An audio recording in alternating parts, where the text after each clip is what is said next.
Hello बच्चों, let's read this question. So this question says relative density of a metal may be found with the help of a spring balance. ठीक है, in air the spring balance कितना rate कर रहा है 5.00 plus minus 0.05 Newton. Alright.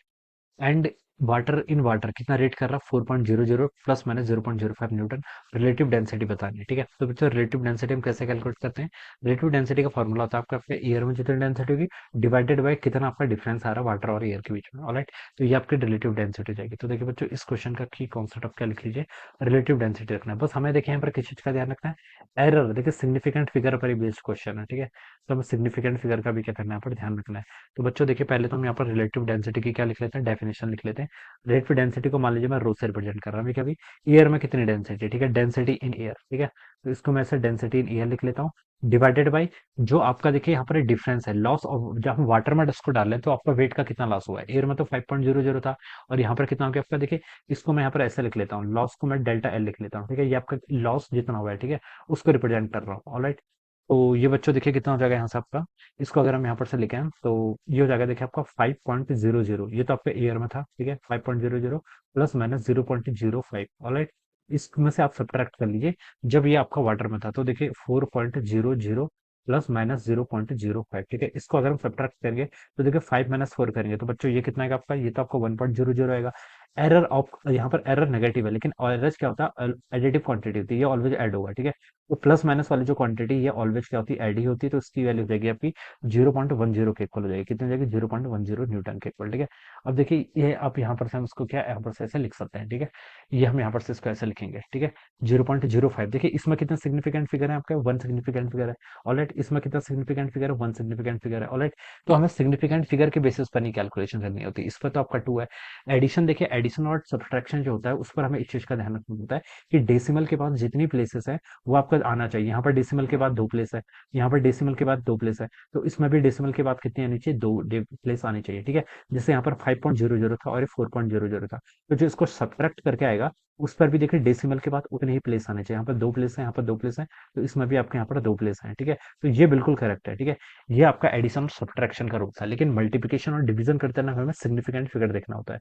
जो हमारे क्या है ऑपरेट, जो हमारे क्या है मल्टीप्लाइंग या फिर डिवीजन क्वांटिटीज हैं, ऑलराइट, जो अपने नंबर्स हैं उनमें जिसके पास लीस्ट सिग्निफिकेंट फिगर होता है आंसर में भी उतना ही आपका आंसर आता है. ठीक है, तो ये आपका रो ए डिवाइडेड बाय क्या आ जाएगा, यहाँ पर से आप रो एल लिख लीजिए. रो एल क्या है देखिए आपका, रो एल है आपका लॉस्ट, जितना आपके यहाँ पर लॉस्ट हुआ है. ठीक है, तो देखिए बच्चों हम पहले तो हम देखिए सिर्फ एरर फाइंड, एरर नहीं, पहले हम यहाँ पर numerical value fact find out कर लेते हैं. तो ये तो आपका 5.00 है, डिवाइड बाय कितना हो जाएगा यहाँ से आपका 1.00. ठीक है, इसको बच्चों अगर हम सॉल्व करेंगे तो कितना आएगा देखिए, यहाँ से हम लिख सकते हैं. देखिए इस पर कितना सिग्निफिकेंट फिगर है बच्चों, इस पर अगर हम बात करें तो 3 सिग्निफिकेंट फिगर है, इस पर भी 3 सिग्निफिकेंट फिगर है. तो जो आंसर आएगा उसमें भी आपके 3 होने चाहिए. ठीक है, डिवीजन और मल्टीप्लिकेशन करते टाइम लीस्ट सिग्निफिकेंट फिगर होने चाहिए. इस पर 3 है, इस पर 3 है, तो लीस्ट किस पे यहाँ से 3 है, तो आपका 3 के इक्वल. तो ये तो बच्चों आपका यहाँ से आ जाएगा इतना क्या, न्यूटन. ऑलराइट, ये तो आपका यहाँ पर से ऐसा आ गया. अब देखिए बच्चों, अब नेक्स्ट उसने क्या बोल रखा आपसे, आपसे रिलेटिव है ना, तो बच्चों हम बता सकते हैं इसकी यहाँ पर आपके रिलेटिव की तो कोई यूनिट नहीं होती ना, रिलेटिव टर्म की कहाँ यूनिट होती है, तो न्यूटन आपका हट जाएगा. ऑलराइट, अब देखिए बच्चों, अब आपको यहाँ पर रो फाइंड आउट कर लिया. अब आपने एरर बताना है. एरर देखिए बच्चों यहाँ से कैसे फाइंड आउट करेंगे, इस टर्म का देखिए हम एरर कैसे फाइंड आउट करते हैं. देखिए मैं इसको सेपरेट कर लेता हूँ. ठीक है, सेपरेट इसको यहाँ पर लिख लेता हूँ. जैसे टर्म है आपकी रो ए डिवाइडेड बाय कितना हो गया, रो है. ठीक है, इसके एरर फाइंड आउट करने के लिए आप एल एन ले लीजिए, दोनों साइड एल एन ले लिया, फिर एल एन की प्रॉपर्टी लगा के L N of rho A minus L N of rho L. ठीक है, ये बेसिक मैथ है बिल्कुल. ठीक है, इसका डिफरेंशिएट कर लेंगे तो कितना हो जाएगा आपका delta rho divided by rho, ऐसे कर लेंगे. यहाँ पर आपका क्या जाएगा, delta of rho A divided by कितना हो जाएगा, रो ए. ठीक है, माइनस आपका delta of rho L divided by कितना हो जाएगा, रो एल.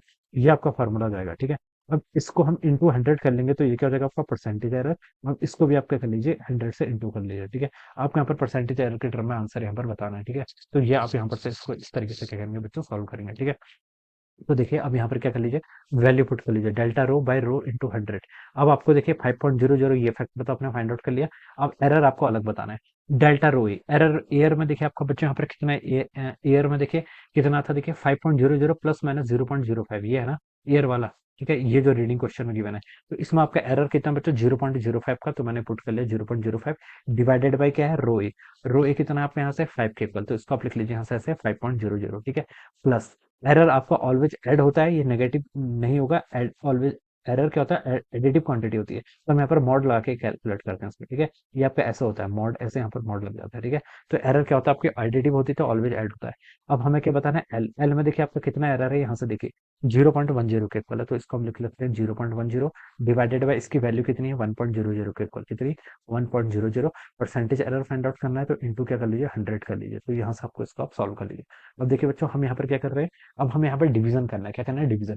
डिवीजन का रूल क्या था, लेस सिग्निफिकेंट फिगर को हमें ध्यान रखना पड़ता है। इस पर 3 सिग्निफिकेंट फिगर है, इस पर बच्चों कितने सिग्निफिकेंट फिगर है, इस पर आपका 1 सिग्निफिकेंट फिगर है, तो इन दोनों को हम सॉल्व करेंगे तो कितना आएगा आपका 0.01 के इक्वल आएगा, कितना आएगा आपका 0.01, तो इसको ऐसे लिख लीजिए। इसके पास कितने सिग्निफिकेंट फिगर है 1, तो 1 ही होना चाहिए क्योंकि 1 और 3 का डिवीजन कर रहे हैं, लीस्ट जिसके पास है उतना आंसर में भी आना चाहिए, तो 0.01 प्लस यहाँ पर देखिए 0.10, इस पर कितना सिग्निफिकेंट फिगर है 2 सिग्निफिकेंट फिगर है, इस पर देखिए आपके कितना सिग्निफिकेंट फिगर है 3, तो आंसर में कितने आने चाहिए 2 सिग्निफिकेंट फिगर, तो 0.10 इंटू अब आप क्या कर लीजिए यहाँ से 100 कर लीजिए, ठीक है।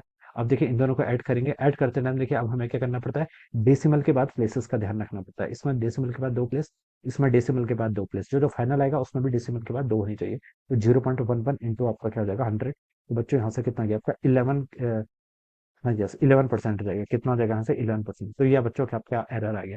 अब बच्चों आप यहाँ से फाइनल वैल्यू लिख सकते हैं, देखिए कितनी होगी आपकी 5 प्लस माइनस 11%, क्या होगा इसका करेक्ट आंसर जो होगा इसका वो हो जाएगा आपका 5 प्लस माइनस आपका, ठीक है, ये आपका 11%, ठीक है, ये आपका क्या होना चाहिए, this should be the answer, ठीक है, 5 प्लस माइनस 11%, तो this should be the right answer of this question, ठीक है, ये इसका क्या होगा आंसर राइट आंसर। तो बच्चों देखिए अगर मैं इसका आंसर मैच करूँ तो ये आपका देखिए बी ऑप्शन से मैच कर रहा है, किससे बी ऑप्शन से, तो इस तरीके से हम क्या करेंगे इस कैलकुलेशन को सॉल्व करेंगे, right. So this should be the answer of this question, so I hope you all understood this concept, all the best and thank you.